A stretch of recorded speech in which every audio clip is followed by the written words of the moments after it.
Welcome back or welcome here if you are new to my channel. For this week's soft-spoken ASMR video, I was finally planning on showing off the World of Warcraft board game I bought last summer. It is the World of Warcraft, the adventure game. This is a board game that I found secondhand, and it's also complete. It has all the pieces. This board game was made in 2008. There is another board game that is called World of Warcraft, the board game, that has 2 expansions, and I think that game was more popular than this, and the board game came out before this game. But the bigger board game with all of the expansions is more based on how it is to play World of Warcraft in game. You play as a warband with several characters together raiding, I guess. While this game is more of an individual journey. You play as one character and you level up this character and do quests and encounters and all of that. This game is for between 2 to 4 players, and you can also PvP in the game. So it's both PvE and PvP. I'm really happy that I'm going to show this wonderful game for you.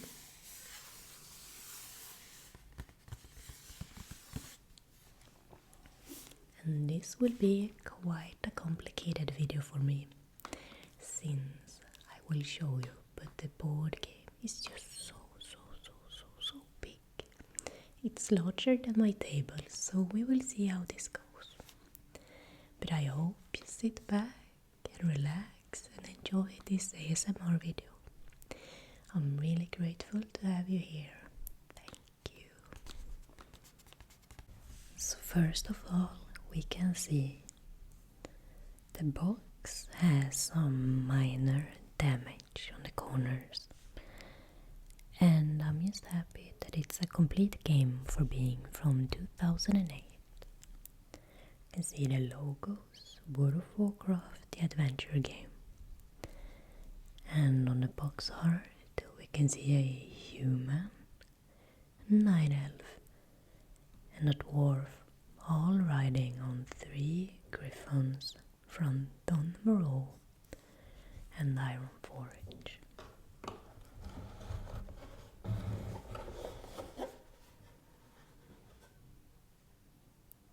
It is truly a beautiful picture.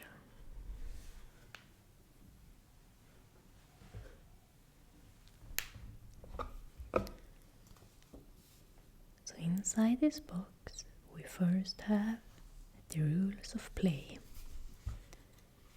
and this is like almost 30 pages, and I read it all, and I must say it is quite engaging. Like, it's hard, like I really needed to turn on my brain to understand this game.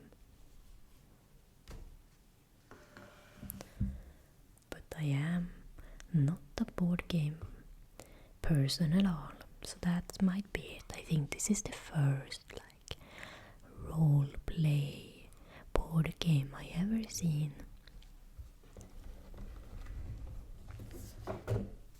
Here is the board. We're gonna open it up in a second, but it is large, huge even, and it goes over a lot of the famous places in World of Warcraft. I mainly got this board game for my World of Warcraft collection, but I also wanted to experience this. But I have no one to play with. I don't know people who like board games or gaming at all.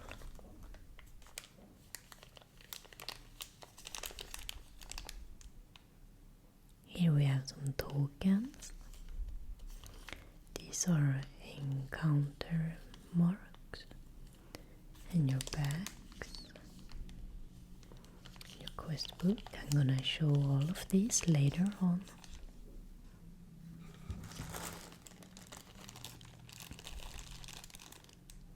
Here is a bag with the characters, the dice, and some character markers.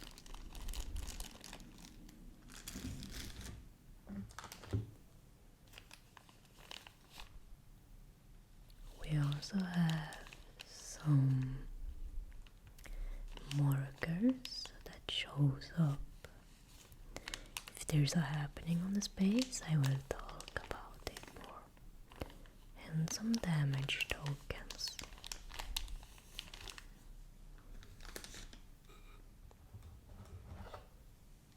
As you might see, there is a bunch of these smaller cards, and they are made really high quality. These are the encounter cards.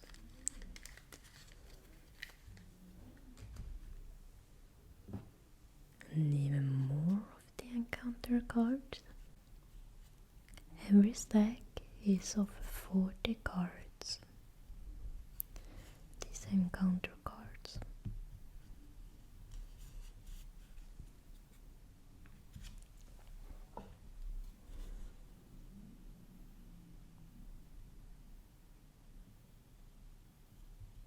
Then we have the special trophies, if you can do the most hardest quests in the board game.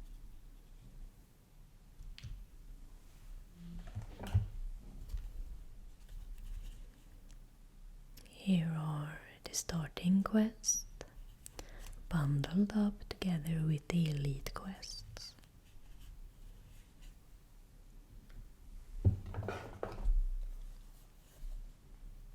Here is every single character card. I will show you. We have both leveling cards and different champion character abilities. It's a very big bundle.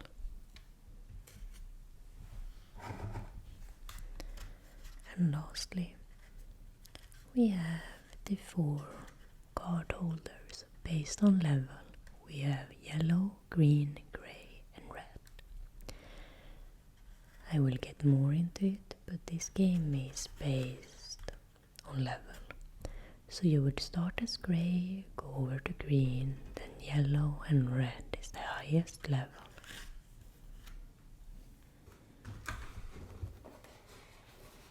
So that was the box. And even inside of the box is very beautiful. So I think the smartest way for me to try explaining this board game for you is to go over a bit the rules of play.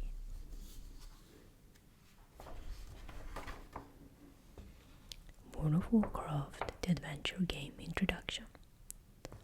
Long ago, the sorcerer Medivh opened a portal to another world.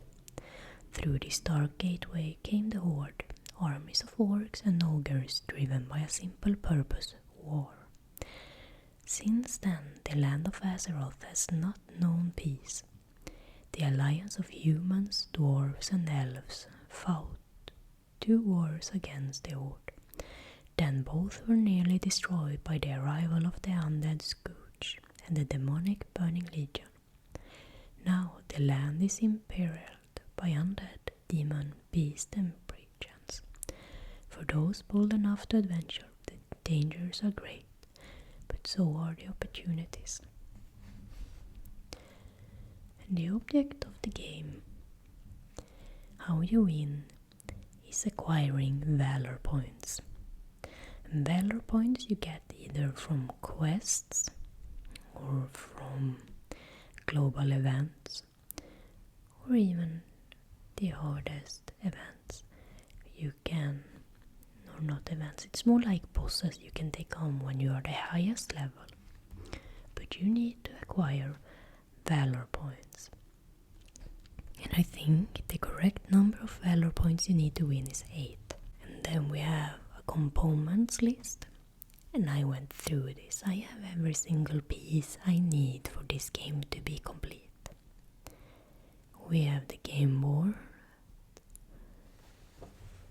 plastic figures, character cards, ability cards, challenge deck organizers, quest cards, trophy cards, movement and combat dice, character tokens, encounter markers, discovery tokens, damage tokens, and bag and quest log tokens.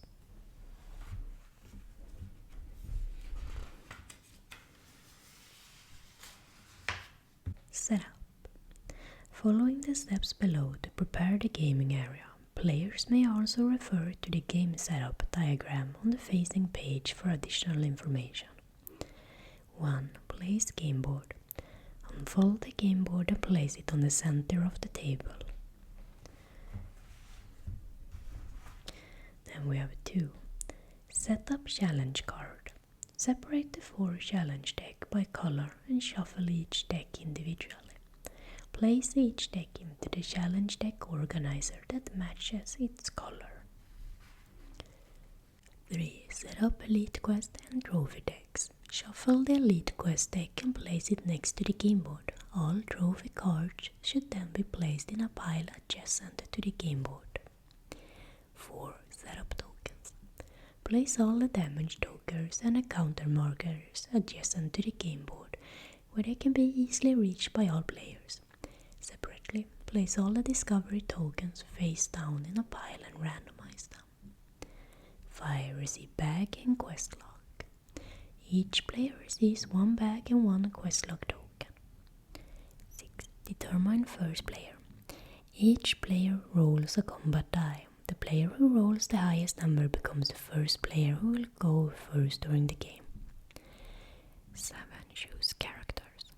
Starting with the first player and proceeding clockwise, each player chooses a character. Then each player takes the ability deck, character cards, plastic figure, and character tokens for his chosen character and places them on his play area.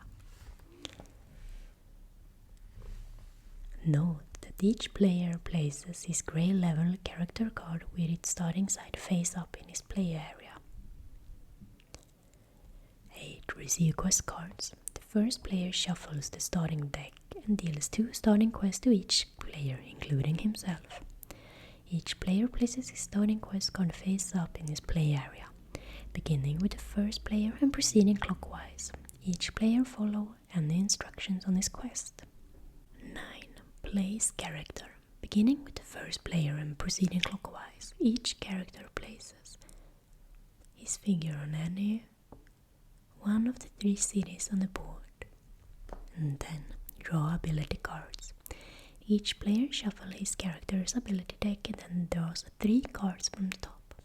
Cards drawn from the ability deck create a hand of abilities that each player's character will use throughout the game. There's a lot of double-sided cards as well, so you take from the bottom of the deck colors when you need an encounter, so you don't see and choose what you get. So here's an example for the game setup. And this board game is so huge, like you would need such a large table for this. So you have both the main gaming setup and then your own little space for the character you choose to play.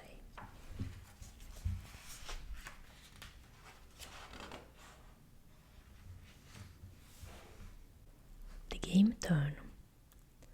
World of Warcraft adventure game is played over a number of turns. The first player starts by taking his entire turn, after which play proceeds clockwise. This continues until one player is declared the winner. We start with the movement phase, and you would roll the blue movement die. During this phase, if for an example, if you get that you can take 3 steps, you can take up to 3 steps. You do not need to take every single one. You also see on the dice the amount of energy you will receive as well. After that is the exploration phase. After the movement phase, the active character must resolve all discovery tokens in his space. If there aren't any discovery tokens, he must instead resolve 1 resource in his space. Challenge phase comes at the third. After the exploration phase, the character must either resolve a challenge in his space or attack another character.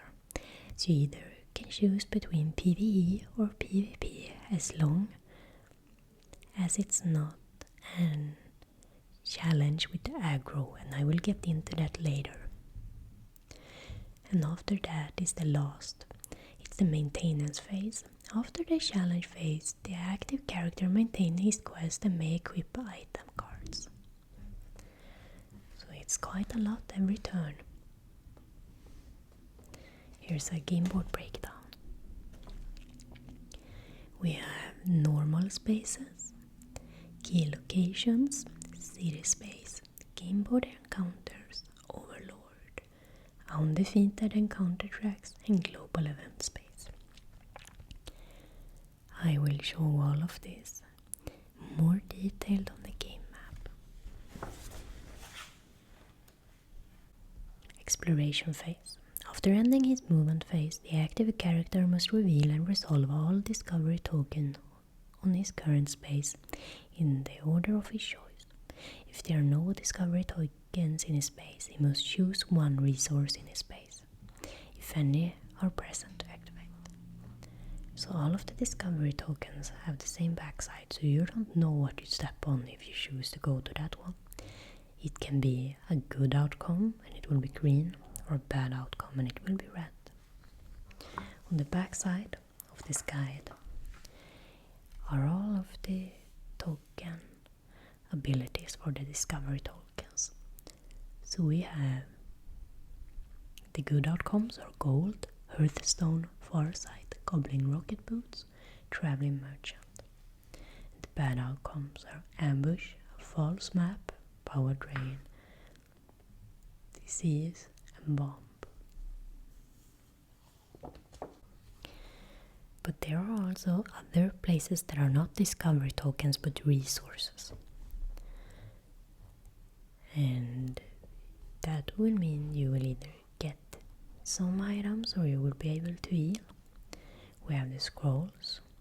The active character draws 1 ability card from his ability deck. We have the book.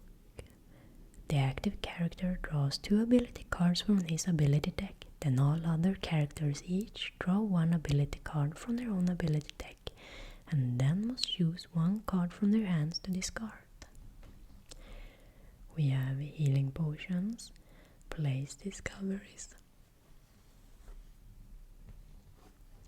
flight path, action house, and the quest giver. So you actually have a flight path you can take.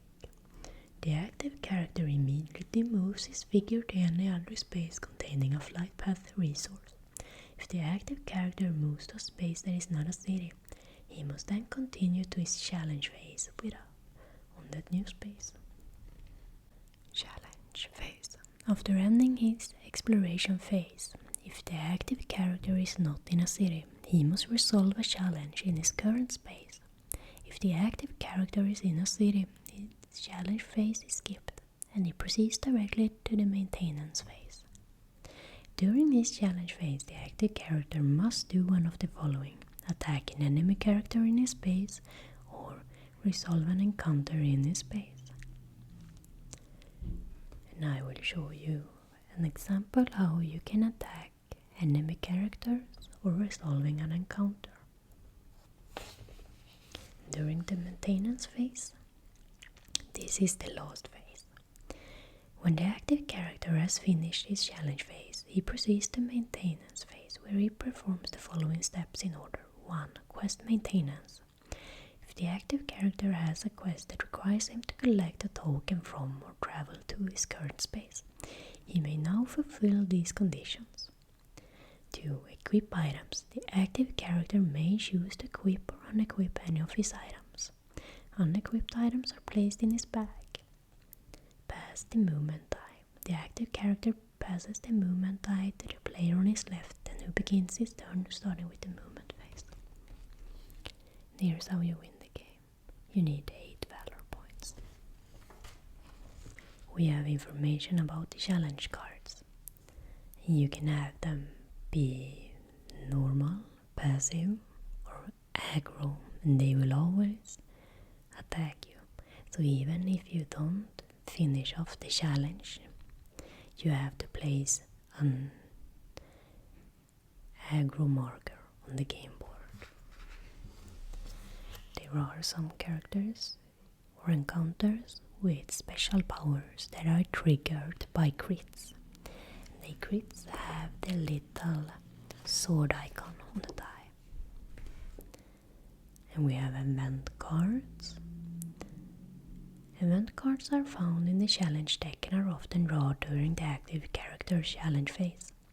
After a character draws and resolves an event card, he draws a new challenge card and resolves it. He continues doing this until he draws an encounter card instead of an event.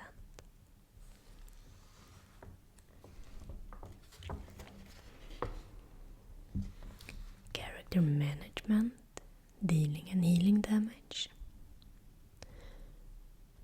And here are defeated characters. So if you die in this game with your character, you don't lose it, but you resurrect or respawn as in the real World of Warcraft game. When a character has received a number of damage tokens equal to or greater than his health, he is immediately defeated. When a character is defeated, the following steps occur in order. 1. Resurrect. The character's figure is moved to the city that is the fewest spaces away. If multiple cities are tied for the closest, the character may choose among them. 2. Heal. The character discards all damage tokens from his character card. 3. Reset character card. The character card is flipped to its starting side. 4. Discard attached card. The character discards all cards attached to his character. However, cards attached to his items are not discarded. It is a character card breakdown, and I will show you these in more detail. We have health, starting attack value, starting defense value, starting damage value, level, name and class icon, starting side, special power, restriction icons.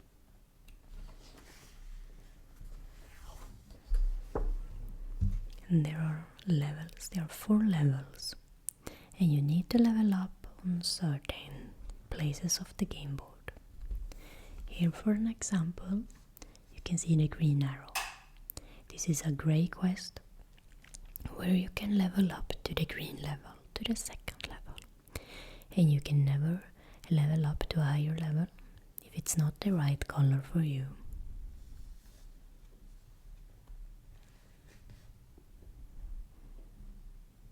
A lot of information using character tokens, and they're just placed to remember where you are heading. We have the quest log. When a character fulfills all of the conditions on one of his quest cards, he has completed it.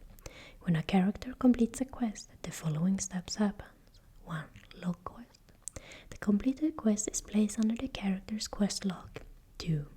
Draw new quest card. The character draws the top card of the elite quest deck, follows his instructions and places it in his play area.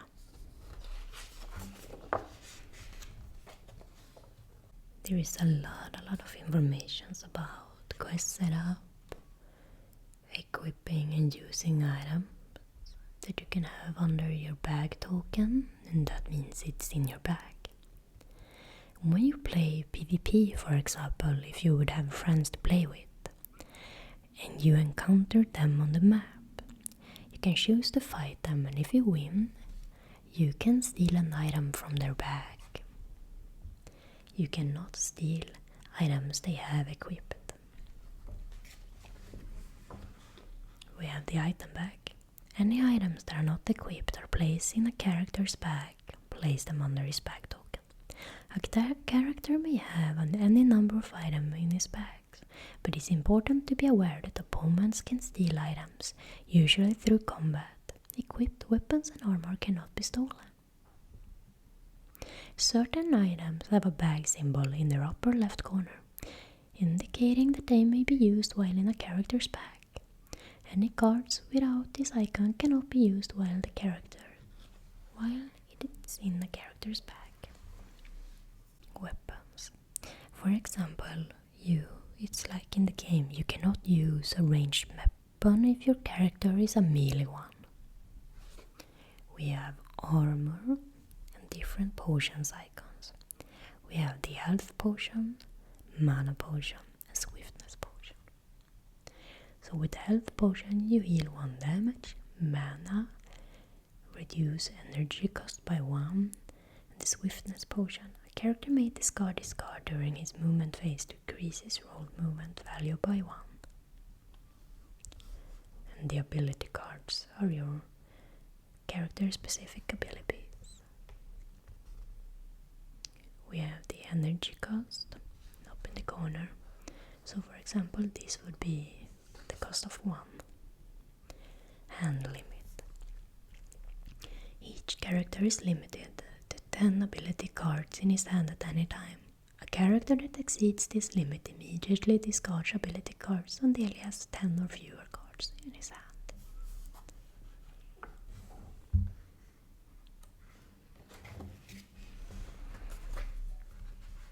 Some of the cards are the ability cards have timing. Some you can only use during the movement phase, some during combat, some during a special phase. So all of the character abilities are based on the class from the game. So if you have played World of Warcraft, it is way easier to understand this board game. I would say if you're not a World of Warcraft player, you will have a hard time understanding the basics of this board game if you are not used to playing a lot of board games. So here's the combat with the encounters in the following steps. Roll the combat dice, trigger special powers. First is ranged combat, then melee combat, and end of combat. So if you only play a melee character, you will get rolled over a lot during the encounters if they have a ranged attack, because range always go first. So it can be really strategic when you choose to play a character to play a ranged character.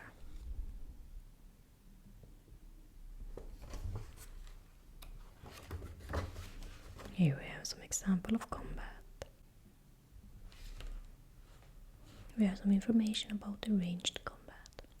This step is only necessary if one or both combatants have a ranged attack. If neither combatant has a ranged attack, skip this step and proceed to the melee combat step. If a combatant's attack type is range, he adds his combat die to result his ranged attack value. If this sums up equal to or greater than the opponent's defense value, his attack hits and he deals the amount of damage equal to his damage value. So you can get 1 hit or either 1 hit other encounters if you are ranged. It's a bit unbalanced. Here we have combat against character. So you would place the damage tokens on your character to track how much health you have lost.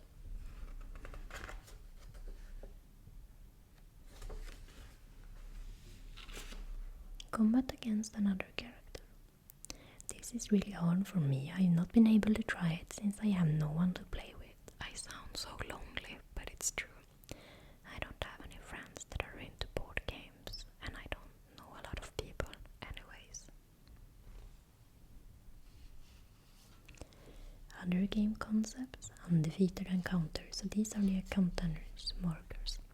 So you place these down on the map to track if you have lost to an enemy or not been able to slay them, so someone can go through and claim the reward if they encounter this beast. These are the passive ones, so you can choose either to do it or not. But this one is aggro, so if you land on a marker like this, you have to take on that enemy, you can't choose. So here's about the undefeated encounter track. So you place the card with the same number, like number 2 is the rotten ghoul, and you did not win against it. So you place down so you can track what foe is it, and then you place the marker where you encountered this beast, so you know how to track it.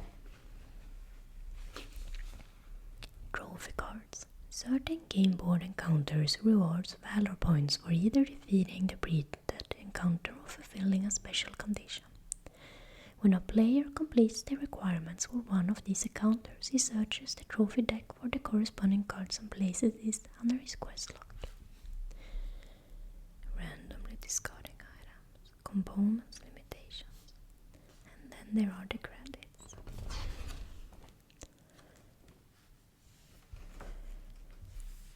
I know this was a faster walkthrough of the rulebook, but I think it's easier to show you some examples from what I understand from this game.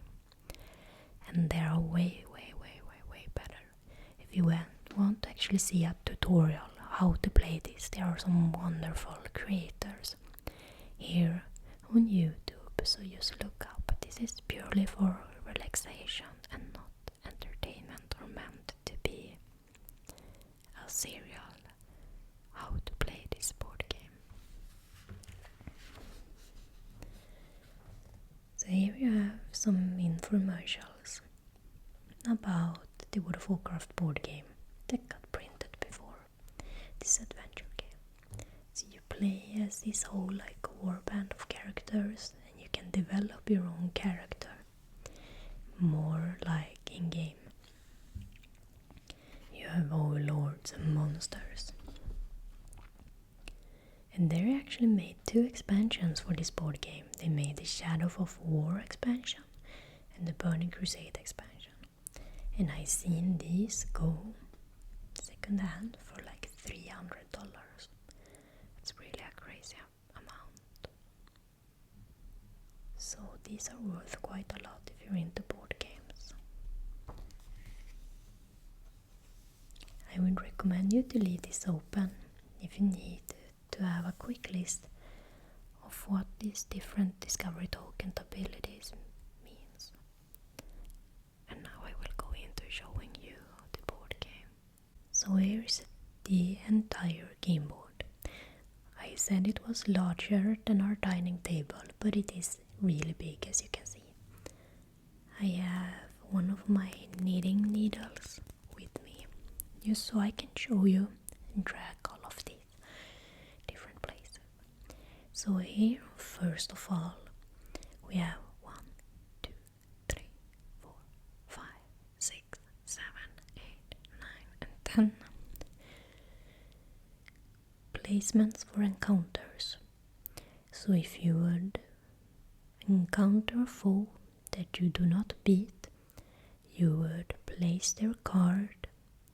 So here's the first one you did not beat, and you would put the one and maybe put it where you encountered the beast. Up here at the top we have a smaller sign that says what to do on each spot, and that's really good. We have the potion. The small potion heal 1 damage, the big potion heal 2 damage. And here's the discovery icons. Draw and place 1 discovery.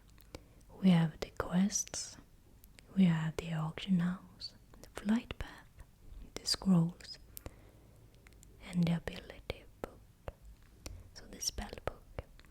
So these are nice, so you don't have to take up the rule book if you are stepping, for example here, on the discovery placement, and there are no discovery here. We only have 3 of the main cities from the game. We have Undercity, Ironforge City, and Stormwind City. All of these, there are rectangular, are different, either bosses or places you can level up. Here we can see that the icon is red, and here you meet Kel'Thuzad. So this is a really hard enemy that you can get a trophy from. Here is the first boss you need to level up. You can see the icon is grey and the arrow is green, so here you can level up to green. Same goes here. Green icon, you level up to the yellow, and then from yellow you can level up to red. So there are 4 levels, and as you can see, the game is in different colors.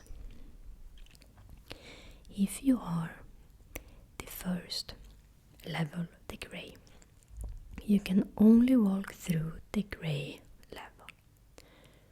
You can even take a flight path to another town, but you cannot leave the grey zone until you are green. So when you have leveled up to the green level, you can go through the grey area and the green area, but you cannot go into the yellow area. Once you're level 3 and you have leveled up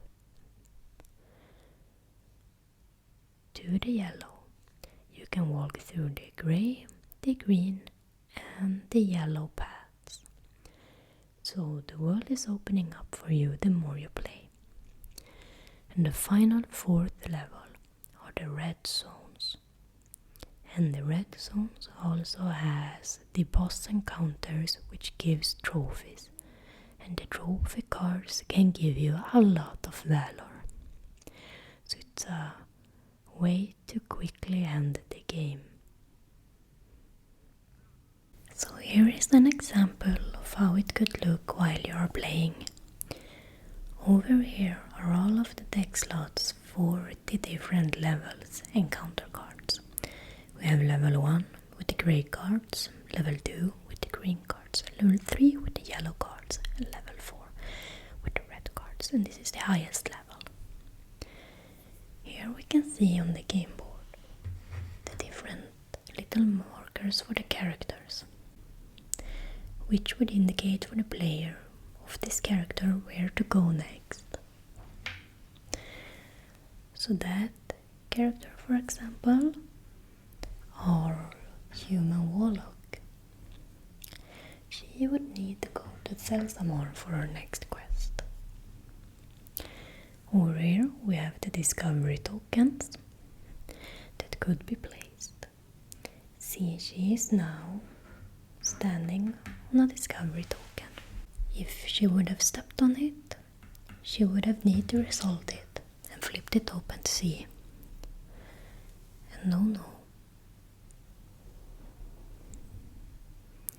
And this time she stepped on a bomb and took some damage. So she would need to resolve that and try to get her health back. Way over here are the encounter markers. We have the elite quest cards, the trophy cards, and the damage tokens. And we have different characters all over. Here we can see, for example, a card that has been placed during the game. This is a 3rd level, so this is a yellow quest, and it's a location event. Place this card on Hammerfall, that's the location.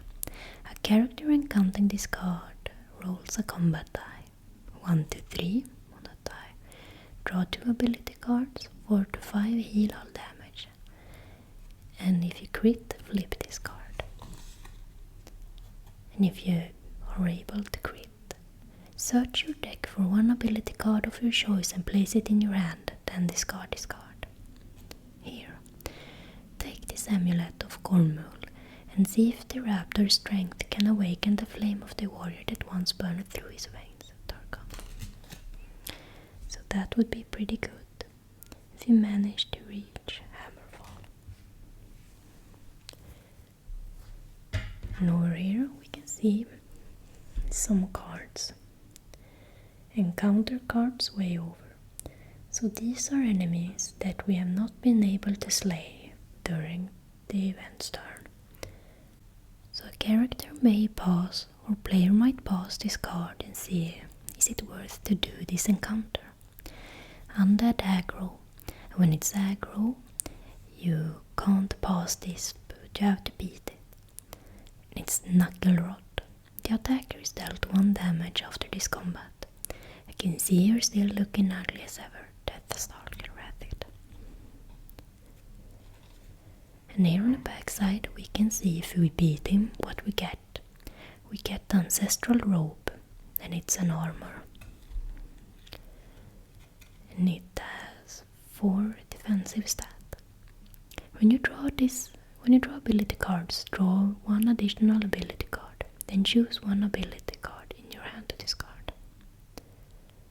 And this is cloth. Here we can see a little cloth icon. And if you trade this in at the bank, you will get 1 minor health potion if you do not need this robe. So here is an example of how your hand as a player could look once you're starting to play. And of course I want to play as a big manly orc. This is Grumsbass Grouseblood. He's a warrior. Here's his first card. So this is the first level, that is grey, second green, third yellow and fourth red. We can see his health. He has 4 health, he has 2 attack damage, 5 armor and 1 damage.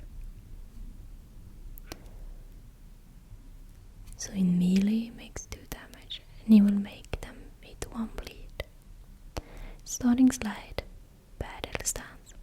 At the start of a battle you may flip this card. Then you can see the Berserker stance. During a battle you receive +1 attack and -2 defense.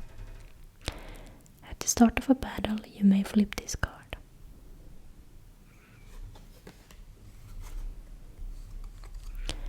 And you can also see what he can wear. He can wear mail, leather, swords and bows.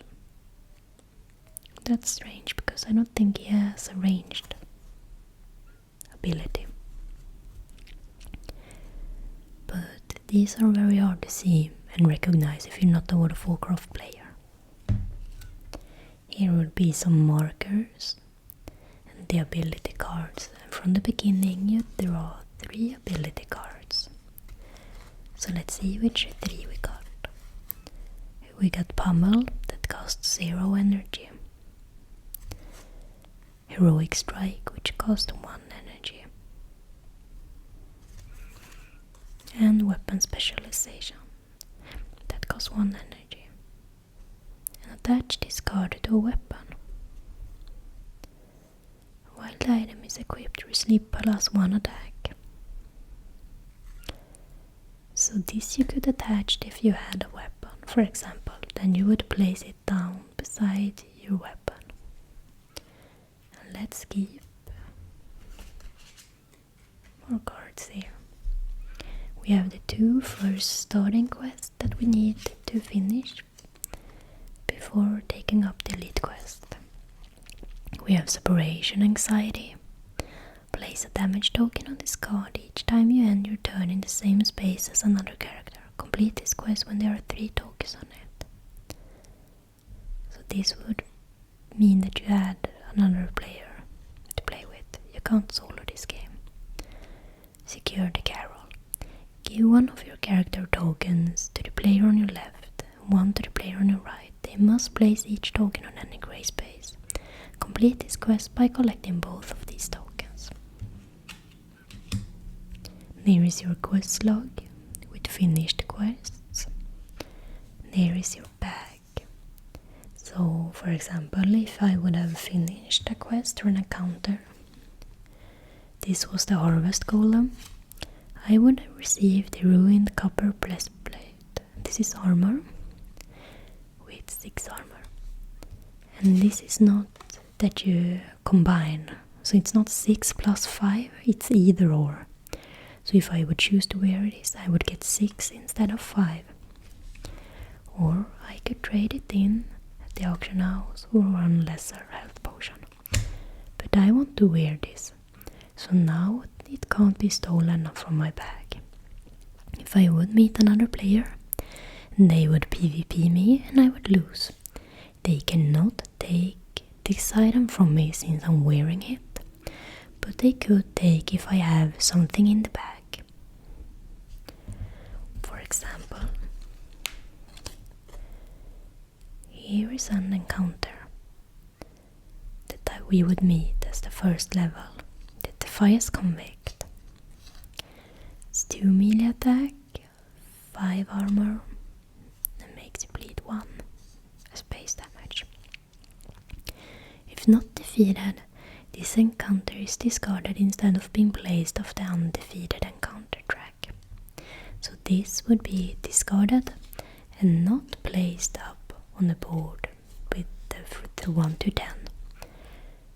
And if you win this encounter, you would get the Ornate Spire class. Before drawing challenge card, you may discard this item to draw 3 challenge cards of the appropriate level. Return 1 of them on the bottom of the deck and discard the rest. So this would be really, really good. So I understand why this would be discarded. So what you would do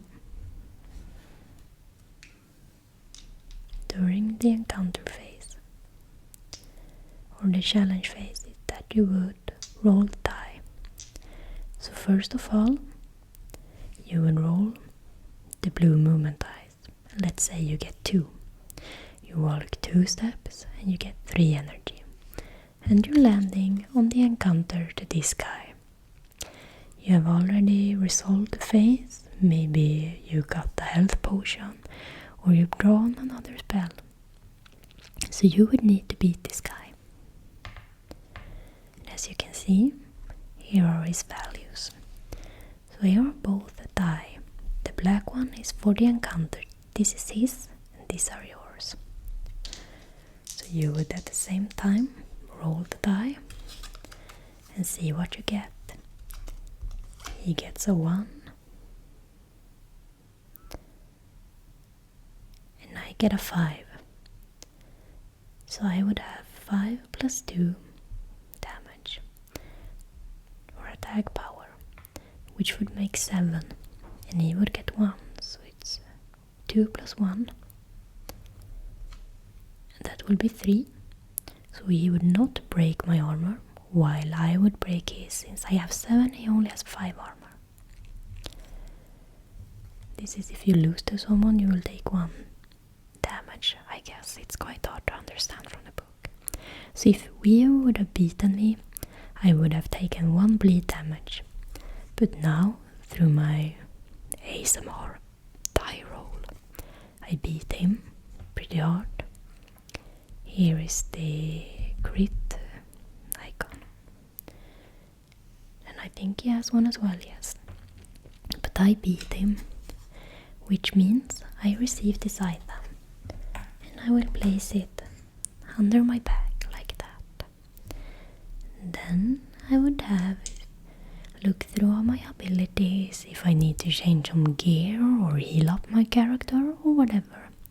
And then I would pass the blue movement die to another player and my turn would be over. There are a lot of stuff from this game that I did not go into explaining. Partly because this is just meant for relaxation. This is not a guide how to play, but just me showing off what I understand from the game. There are several amazing content creators that have made guides on YouTube for this game. So please look someone else up and don't tell me that I understand stuff wrong, because I'm sure I do. And there are also different things I did not go through, because this video would be so long and would take so much more planning for me and getting into this game. And that's hard because I actually have no one to play with. I got this board game for my love for World of Warcraft, and it was really fun exploring this piece of art and history of the IP of World of Warcraft. I hope you found it a bit relaxing. I had a lot of fun showing off this video, and I wish for you to not take it so serious. But as a total noob to board games, it's very difficult. It's a lot to look out for, like global events, local events, what's happening to your character, what's happening to the other players. There's a lot you need to think of this game. But if you're into that, I would recommend you try to find this second hand, maybe at a local thrift store. I think it could be a very fun experience for you who are into World of Warcraft and board games. But I want to thank you so much for watching this video.